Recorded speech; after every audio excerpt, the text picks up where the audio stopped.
everybody? Rasati out here in Singapore, and I am back on it, you guys. Night Owl Podcast. Here we go. So, for those of you who know, obviously, thank you so much for being a supporter all this time. I really appreciate every one of you. It matters to me, and I have been blown away by the comments, the people that have reached out to me because of the podcast, and I can't tell you how much this means to me because, yeah. 3 years solid, and I am still going strong, and I enjoy this. I really do. It's like a way for me to let you know what I've been working on, what's been consuming me as far as business, as far as life, as far as, my coaching practice, all those things, because no one actually tells you what goes on in the day to day. No one actually tells you about the fears you go through about launching new things or trying new things. Because let me tell you, as much as this is my baby and I want it to thrive and be a force of change in the world, I'm also very protective. I'm very scared. I'm very worried because things always go wrong. And when it comes to mental health, I don't want to take any chances. I want to be very, very careful.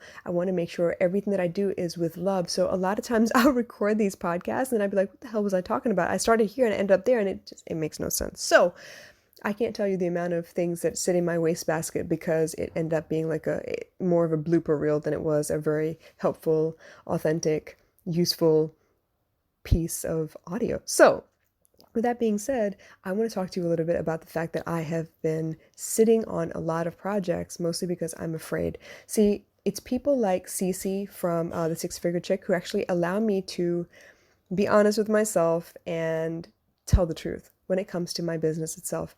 I have a lot of ideas. I think I mentioned something about Mel Robbins and the 5 second rule, right? I didn't know anything about that before, and now I'm using it a lot more because I feel like I get these ideas, and if I don't act on them right away, they kind of like dissipate like fog and smoke, right? I just, it kind of disappears, and I can't remember what it was that I was really excited about in the first place. So in order to combat that, I try really hard to do something, as in like write it down or start the work right away. While I'm excited and happy about it, I want to pin it down. I want to make sure that I make it something concrete so I can't lose it again.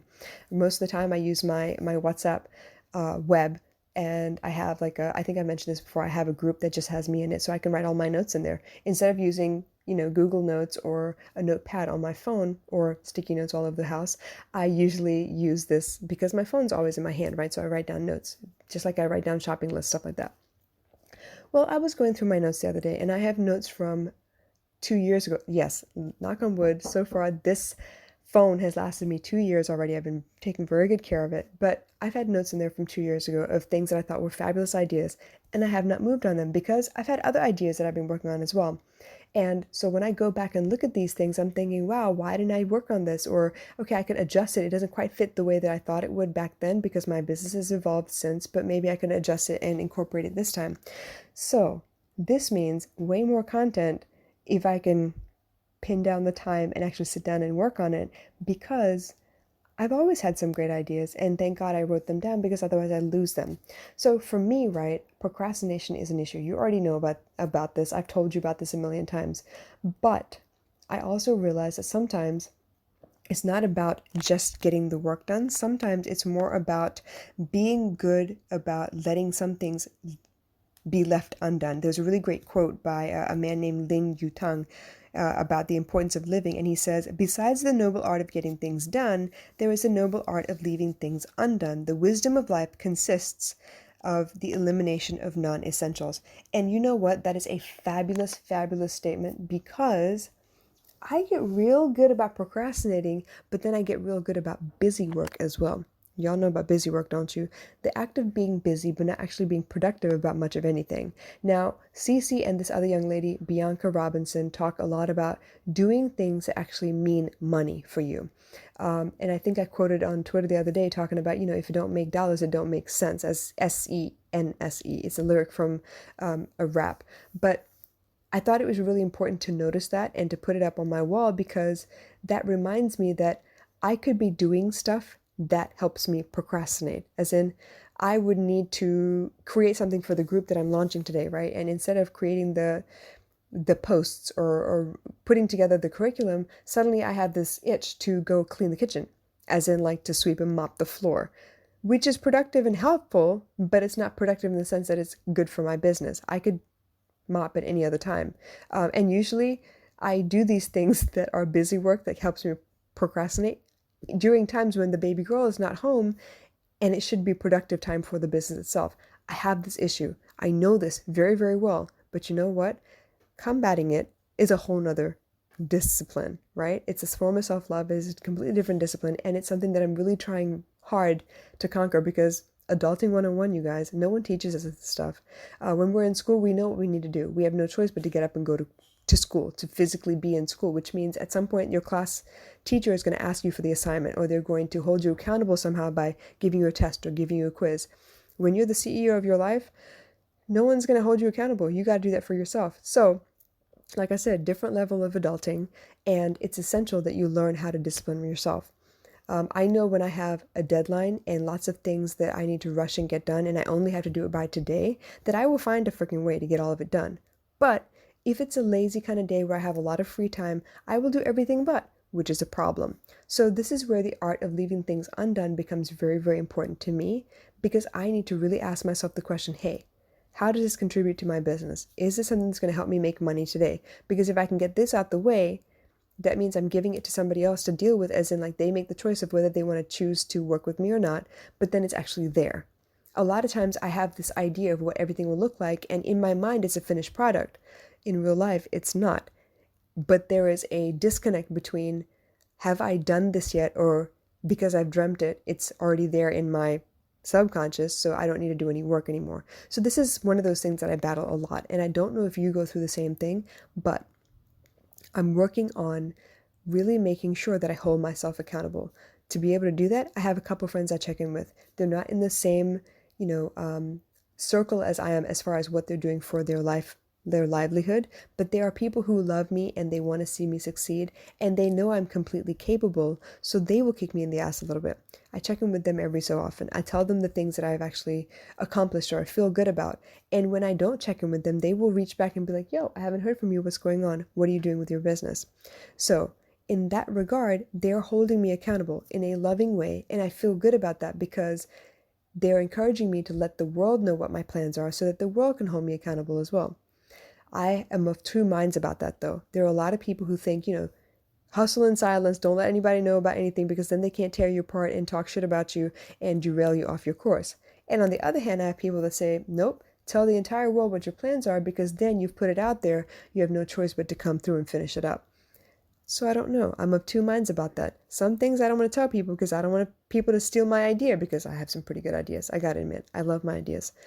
And sometimes I feel like I need the public to hold me accountable as well. So when it came to Dear Vasati, I put it out there the first time, and I put it out there 2-3 days before the next month started, and it wasn't enough need time for me. I didn't have enough time to really talk about it. I didn't have enough time to really create collaterals to share with the world about it, and people did not know enough to be able to reach out and ask me about it as well. So I, in my mind, I painted it as a complete failure, and decided I was going to just retreat and lick my wounds because, ego was hurt. You know what I mean. But eventually, halfway through that month, I decided, you know what, I'm going to try this again. Now I have 2 weeks lead time for the next month, and I can start really working on letting people know what it is that I'm up to, what I'm working on, what is important to me, and how this could really benefit them. And of course, this is only my second go around, and even then, it was kind of shoddy. It wasn't consistent. I didn't do it every day because here I'm trying really hard not to spend money on ads. I want to do this organically. I want word of mouth referrals. I want people that somebody that I know knows so they can vouch for them, and then they can vouch for me as well. And we can find out if this is the best way to find clients, new clients who want to work with me. Up till now, I've been depending on all of my overseas clients, and I'm so grateful for all of them.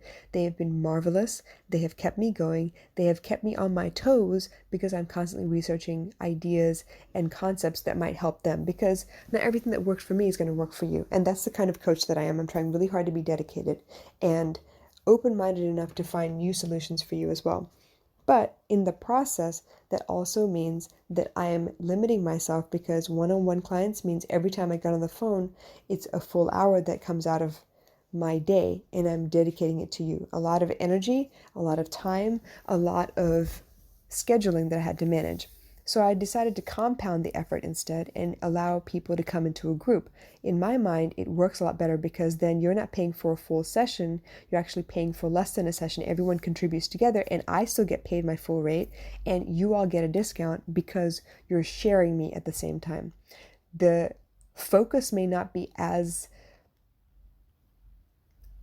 solid. It may not be just you versus me, and we talk about these things, but the concept is still helpful, and it's enough where you don't feel the pressure to change right away. You can take your time. You can ask questions. You can discover for yourself the things that I'm talking about and whether or not they're helpful to you, and you can feed back to me if you need something different, and I have time to adjust the curriculum as I see fit. So for me, right, I'm learning. I'm learning about my fears. I'm learning about what my fears mean. And I'm learning about how to not use procrastination as a means of diverting my attention so I don't have to deal with the things that scare me. I'm not saying that I'm so scared that I don't want to deal with people. It's like I'm afraid of the pressure it puts on me to be able to really deliver. When I speak to people one-on-one, I'm able to custom make the solutions that I'm giving to you for you to try and apply in your life because it's just you versus me. In a group, it's a little more generic, which also means there is the possibility that someone in the group is going to feel like they're not getting enough attention. And there is the possibility that somebody in the group feels like nothing I'm teaching right now fits them. I've been in enough groups to see this happen before. People will very, very clearly state that this group is meant for beginners and it's meant to teach you this, and this skill. Let's say Instagram skills, marketing, let's say using stories, something like that. And maybe you use your stories anyway, but you're thinking it's an intro group and it's up to date. So whatever's new on Instagram, they're going to be able to teach me. You get in the group and you find out everything they taught, you already knew. So in your mind, it was not an effective course. But rather than say that it was not the right course for you, you chose wrong, you're going to hold the other person accountable and say that they don't know what they're talking about instead. So yes, I'm a little nervous, but I know for a fact when I sit in front of people, I'm able to help. I'm able to shed some light. I'm able to broaden their perspective and give them a couple other viewpoints to consider. So in order to battle procrastination, this episode's about procrastination, y'all. In order to learn not to do things that really have no bearing on my business, as in busy work, and leave some things undone because it's not important, I have to be hyper aware, which means I got to check myself, which means I need a checklist of things that I need to be doing. And if I don't get those things done by the end of the day, I have no one to kick but myself.